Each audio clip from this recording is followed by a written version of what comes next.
Queen Victoria was known for her obsession with collecting exotic jewels, conquered lands, and priceless crowns from every corner of the globe adorned her reign.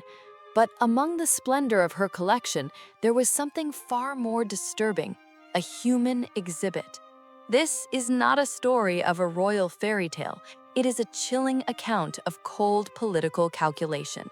It is the story of a girl who became a living symbol of imperial dominance, whose identity was systematically erased under the supervision of the most powerful woman in the world.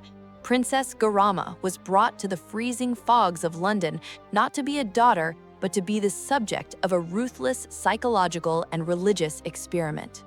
The tragedy began in 1834 in southern India. The kingdom of Kodagu, or Coorg, was forcefully annexed by the British. Its last ruler, Chika Veera Rajendra, was deposed and sent into exile. 18 years later, in 1852, the desperate Raja arrived in England. His goal was not merely diplomacy. He hoped to bring a legal case against the powerful East India Company to reclaim his confiscated fortune. In this high-stakes legal battle, he used his own 11-year-old daughter as his primary move. On May 17, 1852, the Raja presented young Gouramma to Queen Victoria. That day, the Queen wrote in her journal, "He has come here with the intention of leaving his little girl to be brought up as a Christian, which is a great step. The daughter is nearly 11, a dear, pretty little girl." The Queen was captivated. But beneath that fascination lay an iron will. Gouramma remained at Buckingham Palace, and the process of refining her began immediately. On June 30th, 1852, Gouramma was baptized. On that day, she officially ceased to exist as an Indian princess. She was given a new name, Victoria, after the Queen herself, who acted as her sponsor. The control over the girl's life was absolute. By the Queen's orders, Victoria Gouramma was placed under the care of Mrs. Drummond, the wife of a major in the Bengal cavalry. What was framed as imperial guardianship was in reality total isolation. The girl was forbidden from seeing her own father without strict supervision.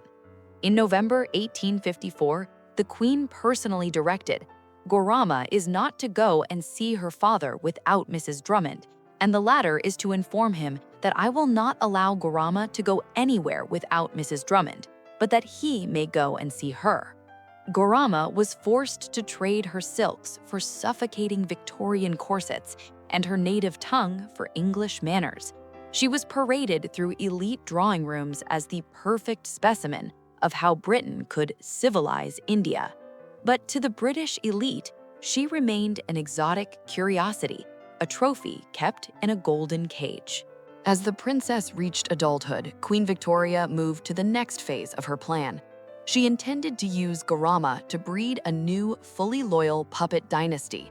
The plan was to arrange a marriage between Gouramma and another famous royal captive, the deposed Maharaja Duleep Singh.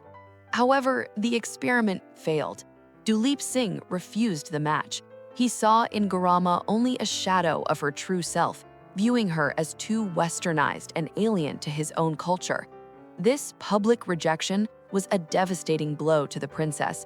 Once the dynastic project collapsed, the Queen's interest in her favorite goddaughter began to rapidly evaporate. Left without royal support, Gouramma desperately sought affection and freedom. In 1860, she married Lieutenant Colonel John Campbell, the brother of her later guardian, Lady Lena Logan. Campbell was 30 years her senior. According to contemporary accounts, he was interested not in the fragile princess, but in the substantial royal pension she received from the British government. Her married life became a new nightmare. Campbell was a known gambler and a gold digger. He isolated her from her few remaining friends, took control of her finances, and drained her allowance to fund his own lifestyle.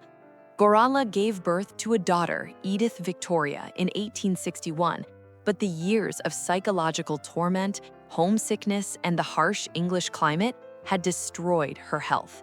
In March 1864, Princess Victoria Gouramma died of tuberculosis. She was only 23 years old. While the official cause of death was a disease of the lungs, those who knew her story whispered that she had died of absolute despair. Shortly after her death, Colonel Campbell vanished, taking the last of her jewels and money with him. Today, Princess Victoria Gouramma is buried in Brompton Cemetery in London, far away from the warm sun and the lush hills of her native Kodagu. Her weathered gravestone stands as a silent witness to a life that was never truly her own. Her story is a chilling reminder of the human cost of empire. She wasn't treated as a daughter or even as a person. She was an experiment, a child forced to wear the mask of a culture that never truly loved her, only to be discarded when she no longer served the political narrative. In the attempt to turn her into the perfect British lady, the British Empire managed to erase the girl entirely. The tragedy of Victoria Gouramma lies not just in her early death, but in the calculated theft of her identity. She died a stranger in a cold land, a broken doll left on the shelf of history.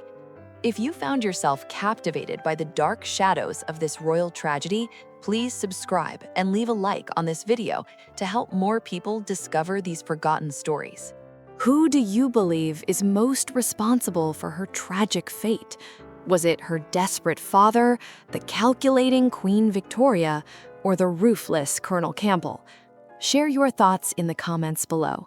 We will see you in the next story from the archives of history.